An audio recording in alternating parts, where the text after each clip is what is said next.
Hello friends, welcome to YouTube channel EME।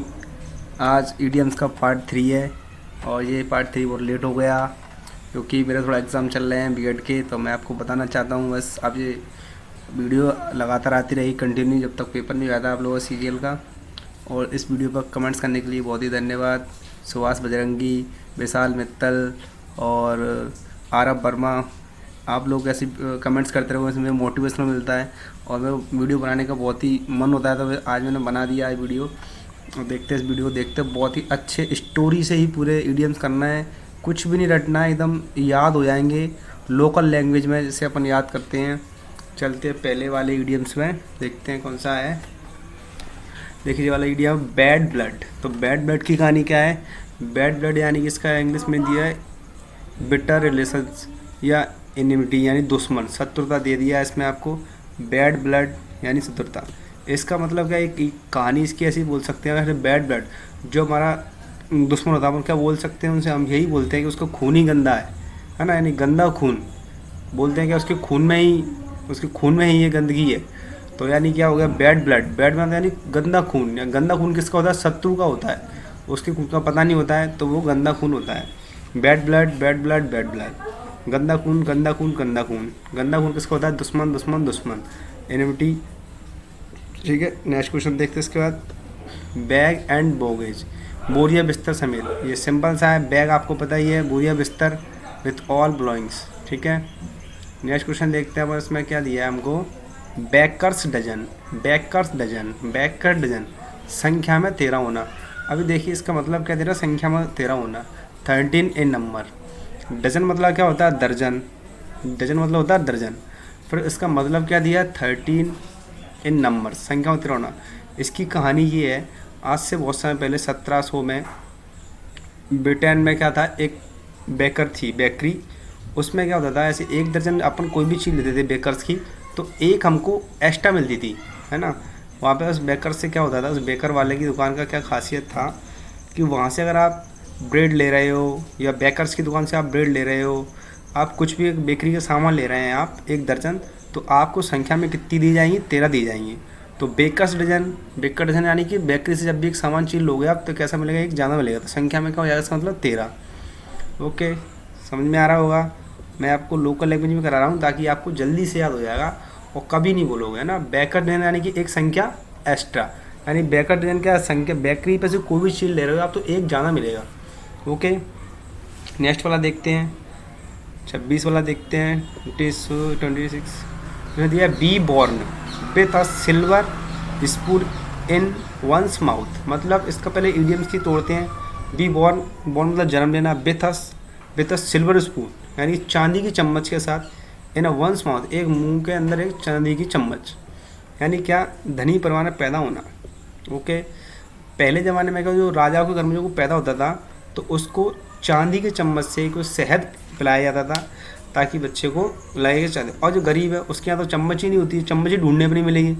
अपन ऐसे कोई गरीब फैमिली वाला मीडियम जो रहता है फैमिली वाला, उसके पास चम्मच ही ढूंढना मुश्किल हो जाती है, पता नहीं कहाँ पड़ ली वो चम्मच, है ना। जबकि वो जो धनी परिवार वाला उसके पास चम्मच कैसी होती है? चांदी की चम्मच होती है। तो इसका इंग्लिश में कहते हैं to be born in a rich family. इसका आंसर क्या होगा? Rich family. रिच फैमिली में क्या होता है? चांदी की चम्मच होती है, उन्हीं में उनको खाना पीना खिलाते हैं राजा महाराजाओं में ना। तो इसका क्या दिया है इडियम्स का? Be born with a silver spoon in a one's mouth, धनी परिवार में पैदा होना, be born in a rich family. Next question दिया है इसमें, नेक्स्ट इडियम दिया है आपको। ये सारे ही इडियम्स आपको मैं करा रहा हूँ, ये सीजीएल में आना है। पहले मैं इडियम्स करा दूंगा फिर उसके बाद इडियम्स की प्रैक्टिस कराऊंगा, ठीक है। तो we in the driving seat, we in the driving seat, we in the driving seat, we in the driving seat मतलब होता है उसको दिया सारी जिम्मेदारी को बाहर उठाना, वेयरिंग और रिस्पॉन्सिबिलिटीज़, है ना। तो इसका मतलब क्या हो गया कि जो कोई पीछे बैठा है, गाड़ी में 2 सीट होती है, एक ड्राइवर की होती है और बाकी बैठने वाले की होती है। तो ड्राइवर के ऊपर होता है, क्या होता है?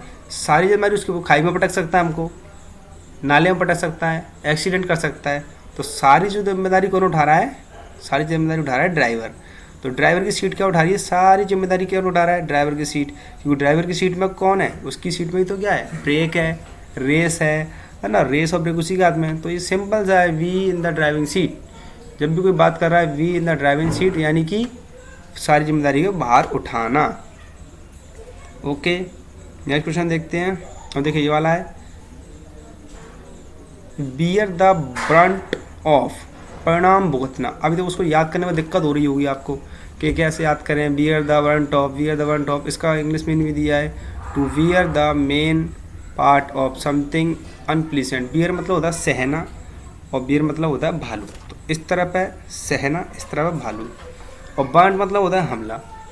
आप एक कहानी बना लीजिए, दो दोस्त हैं, एक दोस्त उसमें से क्या है, उसको खुजली करने की आदत है सबके साथ, एक सीधा साधा है। आप कहाँ गए, चिड़ियाघर घूमने गए, जू, वहाँ पे कौन है, भालू, ये है भालू, ये हैगा भालू, बियर। अब उसको परेशान कर रहा है भालू को, है ना। जैसे कि आप चिंपांजी को देखा होगा आपने भागम मूवी में, वो जॉनी लीवर करता है, उसको परेशान करता है, केला चुरा लेता है, उसको पता नहीं उसका कुंडी खुली होती है ना, तो वो निकल आता है, तो उसका परिणाम उसको भुगतना पड़ता है। पूरी मूवी में कॉमेडी होती है, उसमें हंसी आती है। ऐसे ही यहाँ पे कौन है, भालू है, तो भालू को उन्होंने परेशान कर दिया, भालू करता है बहुत भयंकर हमला। तो बियर द ब्रंट, ब्रंट मतलब हो रहा है हमला। अब इसका परिणाम कौन भुगतेगा, जो इसको परेशान करेगा। तो बियर द ब्रंट ऑफ, परिणाम भुगतना, to bear the main part of something unpleasant. Unpleasant मतलब, प्लीजेंट मतलब अच्छा, अनप्लीजेंट मतलब बुरा, है ना, अच्छी स्थिति ना होना। क्लियर। नेक्स्ट क्वेश्चन देखते हैं, कर लोगे। Beer the brunt of, bear the brunt of, bear the brunt of. तो बियर मतलब भालू, भालू से परिणाम बहुत मुश्किल होता है भुगतना, ठीक है। बोलते भी हैं भालू, एक कहानी भी बोलती है गांव में कि भालू तरवा चाट प्राण लेता है। यानी जो मैं लोकल लैंग्वेज बोल रहा हूँ आप लोगों के लिए कि भालू का तरवा प्राण चाट लेता है, वो पैरों को चाट लेता है, ऐसे कोई मूवी में देखा होगा आपने, है ना। तो मैं ऐसे लोकल लैंग्वेज का भी उपयोग कर देता हूँ कभी कभी। देखते हैं नेक्स्ट, अगला देखते हैं, बीट अबाउट द बुश। इसका मतलब क्या निकल रहा है, beat about the bush, beat about the bush. देखिए मैं इडियम्स बहुत ही अच्छे तरीके से कर रहा हूँ, आपको बहुत अच्छे लगेंगे, आपको सारा कुछ इडियम्स याद हो जाएगा। इसका मतलब है घुमा फिरा के बात करना। एक तरीका ये है कि आप रट लो, क्या रट लो कि बीट अबाउट द बुश मतलब होता है घुमा फिरा के बात करना, to talk in a roundable manner या सर्कुलम। तो अब इसमें क्या है, एक तो याद कर लो, एक इसको स्टोरी से समझो, है ना। बीट मतलब क्या होता है, मैं आपको बताता हूँ। बीट मतलब होता है पीटना, अबाउट बारे में, और बुश मतलब होता है झाड़ी। बीट अबाउट द बुश यानी झाड़ी को पीटना। मतलब मैं बता दूँ इसकी स्टोरी है। एक बार क्या होता है, एक राजा होता है और वो उसका आदेश रहता है जो भी जितनी भी झाड़ी में क्या हो जानवर, उनको मारो। जानवर जितने भी हैं, जो हिरन है, कुछ भी हैं, मतलब छोटे बुरे जानवर, उनको क्या मारते रहो, है ना। तो उन्होंने ऑर्डर दे दिया, पर जो शिकारी थे वो थोड़े अच्छे थे, निर्दयी थे, उन्होंने मानवता थी, उन्होंने राजा ने वाले आदेश दे दिया, अपन क्या करेंगे, झाड़ी में मारेंगे नहीं, आसपास से मारेंगे उनको। किसको मारेंगे, आसपास से, झाड़ी को आसपास से मारेंगे। उसको जानवर को नहीं मारना है, हमको किसको मारना है, झाड़ी को मारना है। तो बीट अबाउट द बुश, है ना, यानी वो क्या कर रहे थे, घुमा फिरा के क्या कर रहे थे, उनको बचा रहे थे, है ना। घुमा फिरा के उनको पीट रहे थे और बचा रहे थे किसको। तो बीट अबाउट द बुश का मतलब क्या हो गया, घुमा फिरा के बात करना। यानी बीट अबाउट द बुश मतलब क्या था, झाड़ी के आसपास मारना, है ना। झाड़ी के आसपास क्यों मार रहा है, क्योंकि घुमा फिरा के बात कर रहा है, क्लियर कर नहीं रहा है वो। ओके, नेक्स्ट क्वेश्चन देखते हैं, ये भी सरल सा है। देखो ये क्या है, बीट ब्लैक एंड ब्लू, है ना, काला पीला हो जाना। तो जब किसी का अत्यधिक पिटाई होती है तो क्या होता है, उसकी आँख नीली हो जाती है ना, है ना। बीटिंग मर्सली, बहुत बहुत भयंकर तरीके से पीटना। तो ये ज़्यादा सिंपल हो गया बहुत। 30 वाला बहुत सरल है, बीट ब्लैक एंड ब्लू, इतनी तरीके से पीटना कि काला भी हो जाए और नीला भी हो जाए, है ना। तो ये बहुत सिंपल हो गया है, इसकी कोई दिक्कत नहीं है। और नेक्स्ट कहते हैं बीट होलो, बीट होलो, काफ़ी आसानी से बुरी तरह पराजित होना, है ना। तो यही बहुत सिंपल है, बहुत आसानी से। जैसे कि अभी क्या है, श्रीलंका ने बहुत बुरी तरह से हराया उसको आसानी से, किसको, पाकिस्तान को। अभी जो मैच हुआ कितनी बुरी तरह से हराया, मज़ा आया। Beat hollow, to defeat thoroughly and convincingly. अब इसमें बोलते हैं ये वाला, देखिए 32 वाला बहुत अच्छा है, बैक द कॉल, यानी आज्ञा में रहना, ready to obey order instantly, है ना। यानी इसमें क्या है, आज्ञा में रहना। अभी अपन ने किसी को कॉल दिया, वो बैक लौट के आ गया, यानी क्या, वो आज्ञा में रहता है। मैंने बोला इधर आओ, आ गया। मैंने कॉल किया, उसने कॉल बैक किया, यानी वो आज्ञा में है। मैंने किसी को कॉल किया, उसने मुझे कॉल बैक किया, कॉल किया बैक किया, कॉल किया बैक किया। वो ऐसा कौन कर सकता है जो मेरे आज्ञा में रहता है, जो मेरा शिष्य है, वही कर सकता है। अब देखो ये बहुत सिंपल है, bed and rose, bed and rose, आनंद से भरपूर। कई मूवियों में भी दिखाया जाता है, आपने देखा होगा, मूवियों में दिखाया जाता है बेड एंड रोज़, पूरी स्टेज सजा देते हैं, है ना, रोज से। तो bed and rose, ready to obey, sorry, pleasant situation and comfortable, आराम से एकदम, कोई दिक्कत नहीं आना चाहिए, बेड एंड रोज। एक बार इसमें दिया बेड एंड थ्रोन्स, इसका मतलब क्या है, दुख तकलीफ से। कांटों का जो बेड होगा उसको तो लगेगा, दिक्कत ही आएगी, हो जाएगा, निश्चित हो जाएगा, कोई दिक्कत नहीं इसमें बेड एंड थ्रोन्स का, है ना। अब यह दिया है बेगर डिस्क्रिप्शन। बेगस मतलब होता है कौन, भिखारी। बेगर मतलब कौन होता है, भिखारी। और भिखारी का क्या करना है, भिखारी का डिस्क्रिप्शन। तो डिस्क्रिप्शन मतलब क्या होता है, उसके बारे में बताना।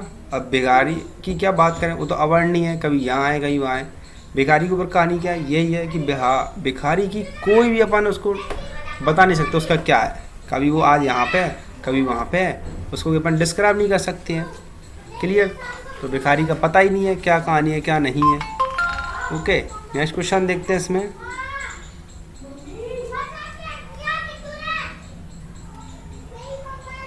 देखिए इसमें नेक्स्ट क्वेश्चन, इसमें दिया बेल द कैट, जोखिम उठाना, taking first step, personal risk, यानी कि आप पर्सनल रिस्क जो ले रहा है, जोखिम उठाना। अब इसमें क्या है, इसकी कहानी क्या है, इस कहानी का मतलब अर्थ ये है कि एक बार बिल्ली और चूहे, ध्यान रखना, बिल्ली और चूहे बहुत परेशान थे बिल्ली से। तो चूहों की मीटिंग हुई, उन्होंने कहा बिल्ली से कैसे निपटा जाए, है ना, वो बहुत मारती है, यानी खा जाती है सबको। तो उन्होंने कहा एक काम करो, जब बिल्ली सो रही होगी ना, तब उसके गले में क्या कर देंगे, हम घंटी डाल देंगे। बेल द कैट, उसके गले में क्या कर देंगे, हम घंटी डाल देंगे। उससे क्या होगा, उससे जब भी बिल्ली आएगी खाने तो पता चल जाएगा। अब ये मीटिंग में बात तो निकली, पर इस काम को करेगा कौन, बहुत खतरनाक काम है, इसको करने भी तो आना चाहिए ना, कितना खतरनाक काम है। तो जिस चूहे ने इस पर रिस्क ली होगी उसी ने वहाँ पर कर पाया होगा। तो बेल द कैट की कहानी क्या है, जोखिम उठाना। कौन सा चूहा उठाएगा, क्या जोखिम उठाएगा तभी ये काम हो पाएगा। ओके, नेक्स्ट देखते हैं, between the devils and deep sea, यानी कि बिटवीन मतलब होता है बीच में, और एक साइड क्या है, डेविल मतलब होता है खतरनाक, कोई पुरानी भूत जैसी आत्मा, एकदम खतरनाक टाइप का, कोई जो खा जाए किसी को। एंड डीप सी यानी गहरी खाई, ये बोलते नहीं, एक तरफ कुएं एक तरफ खाई, वही वाली दो परेशानी के बीच, बिटवीन द डिफिकल्ट सिचुएशंस। तो इसका आंसर क्या होगा, between the devils and deep sea, एक तरफ खाई दो। अब नेक्स्ट क्वेश्चन है बिग गन। देखो बिग गन का मतलब क्या है, किसी को बड़ी बंदूक है। ये कहानी, ये वाला जो इडियम्स बना है अंग्रेजों के टाइम से बना है, यानी जिसके पास क्या होता था, बहुत समय पहले मैं बता दूं आपको, पीछे जो कंधे पर दूसरे बंदूक चलाने के लिए भी क्या होता था, किसी कंधे जो पड़ती थी, यानी बहुत बड़ी बंदूक होती थी वो, उसमें क्या है, जो बंदूक का जो था बहुत बड़ी होती थी, वो बिग गन होती थी। बिग गन वो भी किसके पास होती थी, जो ऊंचा जो व्यक्ति था, ऊंची पहुंच वाला, बहुत पैसे वाला, उसके पास रहती थी अंग्रेजों के टाइम पे। तभी से क्या है, एक इडियम्स बना अंग्रेजों के द्वारा, बिग गन। बिग गन यानी कि ऊंची पहुंच वाला व्यक्ति, एन इन्फ्लुएंस पर्सन, है ना। और जिसके पास जो बिग गन नहीं होती थी उसको कोई भी पीटता था, है ना। Next question, bird the passes. इसका मैं बता दूंगा आपकी इसकी कहानी क्या है। बर्ड द पासेस ये 1700 की 1800 के बीच की कहानी है। इसमें बर्ड द पासेस कुछ ऐसे पक्षी होते हैं जो आपने देखे होंगे मानसून में एक तरफ से निकल जाते हैं, पर वो कभी नहीं दिखते हैं। यानी क्या, कुछ ऐसे पक्षी होते हैं जो पासेस अवे, है ना, पासेस अवे मतलब आपने सुना होगा, मर जाने के बाद निकल गया, ऐसे कोई व्यक्ति ख़त्म हो गया तो उसको बोलते हैं पासेस अवे। ये प्रोफेशंस है एक तरह से। तो पासेस अवे यानी वो निकल गया, फिर वो कभी लौट के नहीं आएगा। इसमें लगा यदा कदा आने वाला, यानी कभी नहीं आने वाला, कभी कभार आने वाला। तो अब वो जो होते थे पक्षी, बर्ड्स ऑफ पासेस, तो वो कभी कभी निकलते थे, एक साल में एक बार निकलते हैं वो, है ना। वो भी मानसून में निकलते हैं, उनको कुछ भाषा में कुछ बोलते हैं, कहीं कुछ बोलते हैं, उनको निकल जाते हैं आसमान से। तो इसका इंग्लिश मीन्स क्या, वन हु कम्स ऑक्सीजनली, यानी कि ऑक्यूशन पे ही निकलते हैं, अवसर पे उनका एक ही अवसर होता है, कभी कभी निकलते हैं। नेक्स्ट दिया इसमें बर्ड्स आई व्यू, यानी सरससने का, यानी आपने देखा हो कई बार क्या होता है, जो बाज होता है, बाज जो ऊपर से ही देख लेता है। इसकी मैं कहानी सुनाता हूँ आपको, बहुत अच्छी कहानी है। एक बार क्या था, बर्ड्स एक बार बाज होता है और कबूतर होता है। तो कबूतर से वो पूछता है, बाज क्या तुम्हें अपना खाना दिख रहा है? वो जो बोलता है कबूतर, मुझे दिख रहा है। वो कहाँ है तुम्हारा खाना? वो है ऊपर से बात चल रही उन दोनों में। तो बाज से उसने तुम्हें दिख रहा है, उसने कहाँ है तुम्हारा खाना? बाज ने बोला कि देखो वो एक जो है भैंस डली है वो मेरा खाना है। भैंस डली है वो क्या है? मेरा एक खाना है। अच्छा तो ये बताओ आपका खाना कहाँ है? उससे पूछा आपको उधर से। कह रहा उस भैंस के अंदर ही मेरा खाना है। वो कह रहा, बाज ने बोला कि मुझे समझ में नहीं आया कहाँ है। तो पास जाते हैं तो मैं यहाँ से बता रहा हूँ, जो आपकी भैंस है ना वो आपका खाना है, पर जो भैंस का जो खुर है, खुर मतलब आप समझ लो पैर वाला नीचे स्थान, अगर हाँ खुर है उसका नीचे वाला पैर का स्थान, तो जो खुर में 2 या 1 गेहूं के दावा चावल लगे हुए हैं ना, गेहूं के दाना लगा हुआ, वो मेरा खाना है। उसने कहा बड़ा खतरनाक निगाह है आपकी। यानी कबूतर की बहुत खतरनाक निगाह होती है। उसने ऊपर से देख लिया कि मेरा कहाँ है गेहूँ, भैंस के खुर में है। और जो बाज है, बाज को पूरा भैंस दिख रही है, यानी उसकी निगाह कितनी बड़ी है, और उससे भी बड़ी कितनी खतरनाक है कि भैंस के खुर में उसको अपना खाना देख लिया उसने, है ना। तो इससे क्या निकलता है, बर्ड्स आई व्यू, यानी सरसरी निगाह, एकदम बहुत भयंकर खतरनाक वाली। तो कहानी अच्छी लगी होगी आपको। अब देखते हैं बर्ड्स द फैदर। बर्ड्स मतलब होता है पक्षी और फैदर होता है पंख। यानी इसका मतलब क्या है, बर्ड्स का पंख यानी पक्षियों का पंख। अब पंछियों का पंख होगा तो सब बोला एक ही प्रवृत्ति के लोग, यानी जो एक जैसी बात करें, यानी गलत होता गलत, चोर वाले चोर, सिपाही वाले सिपाही, पुलिस वाले पुलिस, एक जैसी बात करें। People with the same idea, people with the same idea, people with the same idea, character inside and interest, है ना। तो इसका मतलब ये है कि अगर एक जैसे पंख मुझे मिल रहे हैं, एक बार क्या हुआ, मैं एक बार निकला कुछ ढूंढने के लिए छत पर, तो मुझे क्या जगह जगह कबूतर के पंख मिल रहे थे। यानी मैं समझ गया यहाँ पे एक ही प्रवृत्ति के कौन है, एक ही प्रवृत्ति के कबूतर है ना। यार मुझे वहाँ पर कोई और किसी का पंख मिल जाता, मोर का मिल जाता, या किसी और का, मुझे तोता का मिल जाता, पैरोट का, तो वो और किसी पर, वहाँ मुझे किसके पंख मिले, पूरे सेम पंख मिले मुझे, मेरे को किसके, कबूतर के। तो वो क्या हो गया आपके लिए, birds of feather. Beat the dust यानी धूल चाटना, ये तो बहुत सिंपल है। जब एक पहलवान दूसरे पहलवान से लड़ते हैं तो कभी कभी क्या उनके मुंह में धूल चली जाती है। धूल किसके हो जाती है, तो नीचे गिर जाता है, उसके ऊपर वो पैर रख देता है सिर पर, तो उसको धूल चाट लेता है। और ये भी बहुत सिंपल है, ब्लैक सीप यानी काली भेड़। सफ़ेद भेड़ों में अलग ही दिखेगी काली सीप। ये कई बार आया CGL में, ऐसा व्यक्ति जो अपनी टीम के संबंधी कारण बन जाता है, a person who is regarded as the discover for the family team, यानी ये भी सिंपल है। अभी देखो ये वाला इंपॉर्टेंट है, ब्लाइंड एले। ब्लाइंड मतलब होता है अंधा, एले मतलब होती है गली, एले मतलब क्या होती है, गली, यानी अंधी गली। अब अंधी गली में कोई काम कर सकता है, कोई नहीं कर सकता है। गली कैसी है, पूरी अंधी है, उसमें कुछ भी नहीं दिख रहा है, कुछ भी एकदम उसमें कुछ नहीं दिख रहा है। तो काम वाले बोले भैया हम इसमें काम करने नहीं जाएंगे, ये गली अंधी है, इसमें हम काम नहीं कर पाएंगे, ना सड़क डाल पाएंगे, ना इसमें हम कुछ भी नहीं कर पाएंगे, क्योंकि ये गली अंधी है, इसमें कैसे करें हम काम। A situation in which no further process can be made, है ना। इसमें कोई भी ऐसा काम नहीं कर सकते इसमें जो हम कर पाएंगे। क्लियर। नेक्स्ट क्वेश्चन देखते हैं। इसमें क्वेश्चन दिया है ब्लाइंड डेट। क्या दिया इसमें, ब्लाइंड डेट यानी अंधी डेट, है ना। ब्लाइंड मतलब अंधा और डेट मतलब तारीख, अंधी तारीख, यानी किसी अनजान व्यक्ति से मिलना। मतलब क्या है, मतलब ये है कि जब हम किसी अनजान व्यक्ति से मिलते हैं तो उसकी डेट फिक्स नहीं है, अचानक मिल गए तो हो गया। अब इसमें दिया है once blow once one Trump, है ना, यानी अपने मुंह मिट्टी में या वरना, है ना, जो कोई अपनी अपनी तारीफ करना है, to praise one self, to praise one self. Clear. अब देखें इसमें कौन सा 47 ब्लू ब्लड। ब्लू ब्लड किसका होता है, ब्लू ब्लड केवल उन्हीं का होता है जिनका रंग बहुत ही एकदम साफ होता है, तो उनकी नसें कैसी दिखती हैं, नीली दिखती हैं। तो बताते हैं कि ब्रिटेन में जो महारानियाँ होती थी पहले, उनकी जो नसें नीली दिखती थी, है ना, तो वो रॉयल फैमिली से हुआ करती थी, शाही व्यक्ति होते थे वो, ब्लू ब्लड, है ना। वैसे रेड ब्लड होता पर उनकी जो नसें नीली दिखती थी, इतनी गोरी होती थी, इतनी फेयर होता था उनका कलर कि उनकी जो नसें दिखने लगती थी, है ना, तो ब्लू ब्लड दिखता था उनका। क्लियर। अब इसमें दिया है ब्लू बुक। ब्लू बुक यानी कि अभी आपको देखा होगा, ब्लू बुक यानी कि सरकारी रिपोर्ट। सरकारी रिपोर्ट यानी कि आप जब भी कोई भी काम करवाओ सरकार में, गवर्नमेंट रिपोर्ट में, तो आपको नीले कलर की, है ना, ब्लू कलर की ब्लू कलर की आपको सी लगाना पड़ती है, किसी की भी हो तो इससे हो जाता है blue book. Body and soil, यानी कि अपनी बॉडी और आत्मा जब दोनों मिल जाए तो अपन कैसे हो जाएंगे, पूर्णता हो जाएंगे, एकदम भर जाएंगे। इसमें दिया है बोल्ट फ्रॉम द ब्लू। अब देखो ये वाला बहुत इंपॉर्टेंट है, अनएक्सपेक्टेड प्रॉब्लम। बोल्ट मतलब एकदम बहुत भयंकर झटका, और ब्लू मतलब एकदम नीला। तो नीला झटका पता है कब लगेगा आपको? आप सोच के बताइए नीला झटका कब लगेगा? सियाही का नहीं लगेगा नीला झटका। नीला झटका लगेगा आपको किसका? बिजली कड़केगी जब, है ना। और बिजली कैसे कड़कती है? अनएक्सपेक्टेड, पता नहीं उसका कहाँ कड़केगी, कुछ नहीं पता उसका। Bolt from the blue, bolt from the blue, bolt from the blue, यानी कि कुछ नहीं पता है कि कहाँ पर बिजली गिरने वाली है, और नीली गिरती है वो तो असामयिक स्थिति है ना, अनएक्सपेक्टेड प्रॉब्लम, वो कहीं पे भी रह सकती है ना।